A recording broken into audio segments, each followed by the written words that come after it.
Obrigada. Eu sou a Cristina, do Ministério da Fazenda. E acho que eu vou falar daqui mesmo. Eu vi que no outro painel o pessoal estava falando. Em pé, vocês estão me ouvindo bem? Difícil competir com a fome, né? Imagino que vocês já estejam, né, aguardando o almoço. Queria agradecer muito o convite para participar desse evento, em especial a AGU, né, em nome da doutora Leila de Moraes, que fez o convite para nós da Fazenda. E o convite foi feito por causa, né, das nossas ações para uma transformação da estrutura produtiva do país, uma transformação que é tecnológica, é financeira e é também cultural. Vocês devem ter visto aí nas suas cadeiras esse folheto, que é o folheto do Novo Brasil, o Plano de Transformação Ecológica, que é um conjunto de instrumentos de políticas públicas, de financiamento, regulatórias, administrativos, tributários e fiscais, justamente para possibilitar essa mudança, para que o tipo de atividade econômica desempenhada no país seja interessante ao mesmo tempo do ponto de vista econômico, social, gerando uma renda, gerando trabalho decente e possibilite uma dinâmica macroeconômica da economia sustentada, não somente sustentável, e, ao mesmo tempo, entre em setores de vanguarda da sustentabilidade, promovendo justiça ambiental e climática e reduzindo desigualdades. Vocês me perdoem a voz, ela está assim já por dois motivos, porque eu falo o dia inteiro, são diversas reuniões e painéis, e eu peguei uma gripe, e aí eu já estou sofrendo. Minha voz está cada vez mais fraquinha. Mas com essa visão de futuro, de mudança mesmo da forma, né, do tipo de atividade econômica e da forma como o país se coloca em cadeias globais de valor, o mercado de carbono, que é o tema que eu venho trazer aqui, tem um papel fundamental. Né, ele não é uma única estratégia ou a estratégia principal da descarbonização do país, né, ele é, sim, uma ferramenta que vai contribuir muito nesse sentido da descarbonização, mas também de gerar oportunidades de renda e de emprego, e eu sublinharia aqui de desenvolvimento tecnológico e de inovação. Né, os caminhos da descarbonização abrem rotas tecnológicas interessantes, e o Brasil pode se valer de vantagens que já adquirem alguns setores, como, por exemplo, de biocombustível, da agricultura, para fortalecê-los e se tornar um país aí líder de algumas tecnologias mundialmente. A Subsecretaria de Desenvolvimento Econômico Sustentável, que eu atualmente lidero, então vem sendo responsável por essa regulamentação do mercado de carbono, e a gente atua em conjunto. Aqui está o Aloysio Mello, eu brinco que a gente já faz quase um jogral, porque semanalmente estamos sempre nos mesmos painéis, e a gente traz uma visão compartilhada de como tem sido feito o planejamento da implementação da Lei 15.042, que é a lei que institui o Sistema Brasileiro de Comércio de Emissões. Né? Ela tem alguma ligação com a reforma tributária, no sentido de que também os aspectos ambientais e climáticos da reforma tributária estão coadunando com essa visão da transformação ecológica, e aqui o meu colega de ministério, Rodrigo Orai, vai poder trazer os aspectos de sustentabilidade da reforma tributária. Eu acho que a doutora Fernanda, da PGFN, no painel anterior, já fez um posicionamento brilhante sobre o significativo peso que foram as mudanças constitucionais nesse sentido, que a reforma trouxe, e ela vem, então, coerentemente com a transformação ecológica e com o Plano Clima, que eu estou falando tudo isso para dizer que, juntamente com o Plano Clima, os planos de mitigação e adaptação trazem essa nova visão de futuro. Feito esse preâmbulo, né, de como nos colocamos, eu posso partir já para os aspectos da própria implementação do mercado regulado de carbono. No momento, ele tem sido planejado, como eu disse, por um grupo de trabalho que é coordenado pelo Ministério da Fazenda e pelo Ministério do Meio Ambiente, chamado Grupo de Trabalho do SBCE, o Sistema Brasileiro de Comércio de Emissões, no âmbito do SIM, que é o Comitê Interministerial da Mudança Climática. O Comitê Interministerial da Mudança Climática é também o órgão que, de acordo com a Lei 15.042, vai tomar as decisões mais estratégicas da regulamentação.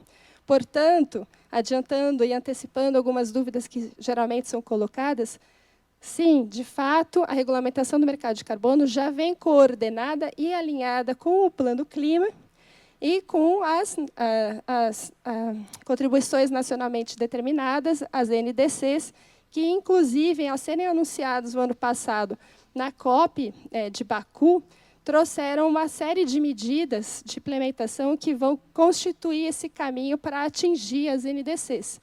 E, entre elas, estão diversas do Plano de Transformação Ecológica e o mercado regulado de carbono. Vamos lá. Como está a implementação da Lei 15.042?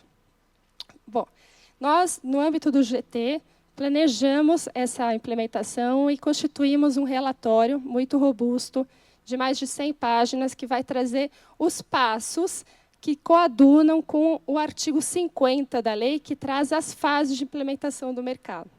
E nessas fases tem alguns temas que são do primeiro e segundo ano, que cabem ao governo, que incluem, em primeiro lugar, o estabelecimento da governança e apontar o órgão gestor do mercado regulado de carbono.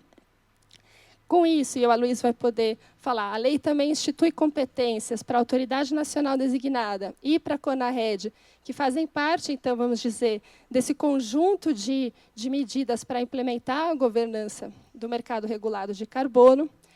Dentro da governança, ainda tem um comitê técnico consultivo, com partícipes do setor privado e do setor público, e entidades de notório saber. Então, vai ser um comitê bastante diverso e representativo das várias partes interessadas no que a gente chama de ecossistema do carbono. E aqui, nesse seminário, a gente tem tido a oportunidade de ver a multiplicidade de temas relacionados ao carbono, vai da contabilidade, como foi dito, aos aspectos tributários, aos aspectos de desenvolvimento de créditos, de certificação, de verificação, e aí tem toda uma defesa da concorrência nos aspectos jurídicos a serem verificados, tem o próprio processo tecnológico de descarbonização.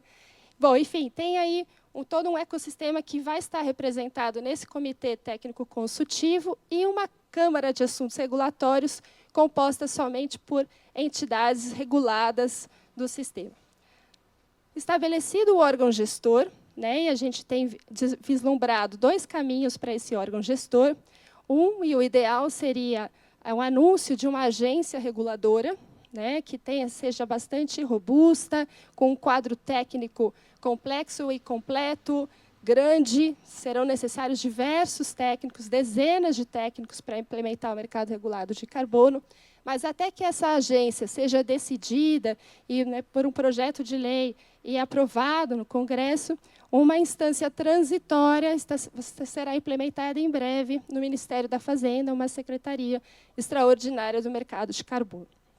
Aí as atribuições da secretaria começam por fazer as análises de impacto regulatório, os estudos de monitoramento, relato e verificação, definir o escopo setorial do mercado regulado, iniciar o processo de formação do registro central do sistema, que é aquele que vai receber os planos de monitoramento das empresas e possibilitar aí um acúmulo de dados para fazer o Plano Nacional de Alocação. E vocês me perdoem se eu já estiver falando de aspectos bem técnicos do mercado de carbono, mas eu não vou aqui conseguir ter tempo para explicar tudo. E assim eu já vou fechar a minha fala. E, para além do registro central, também decidi, juntamente à AND, que o Aloysio vai falar aqui, as metodologias de acreditação para os créditos de carbono que vêm ofertantes do mercado voluntário para ingressar no âmbito do mercado regulado. E, enquanto isso, também haverá uma definição de como serão as transferências internacionais de créditos de carbono. Tudo isso para dizer o seguinte, qual que é a mensagem que eu quero passar aqui?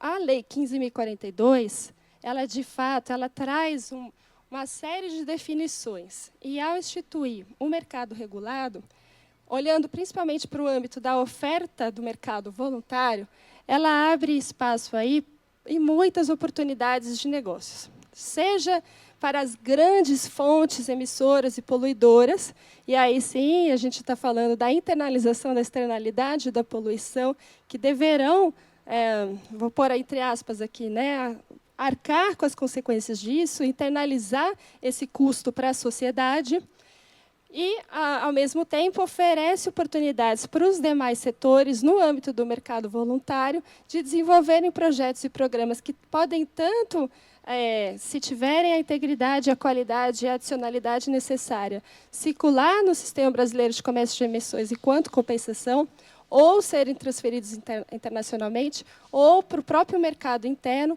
se desenvolverem. Então, existe um potencial grande. Eu não gosto assim, da grande ansiedade que tem sobre esse tema, porque, muitas vezes, o mercado de carbono é visto como um pote de ouro no fim do arco-íris. Não se trata disso, mas se trata, sim, de uma trajetória que não é rápida, ela é de médio e longo prazo, de desenvolvimento de diversas vias de descarbonização, que são interessantes para o meio ambiente, obviamente, mas são interessantes, sobretudo, para a estrutura produtiva do país, né, para a gente ter tipos de inserção nas cadeias de valor, e aí olhando para os diversos setores, que vão desde a agricultura, desde a extração de matérias-primas, passando pela indústria de transformação, e aí por toda uma rede de serviços que poderão, sim, se desenvolver, ser lucrativas e contribuir para o bem-estar da população. Então, essa é a visão que a gente tem como mercado regulado de carbono, que eu queria deixar aqui como mensagem. Muito obrigada. Muito obrigado, doutora Cristina.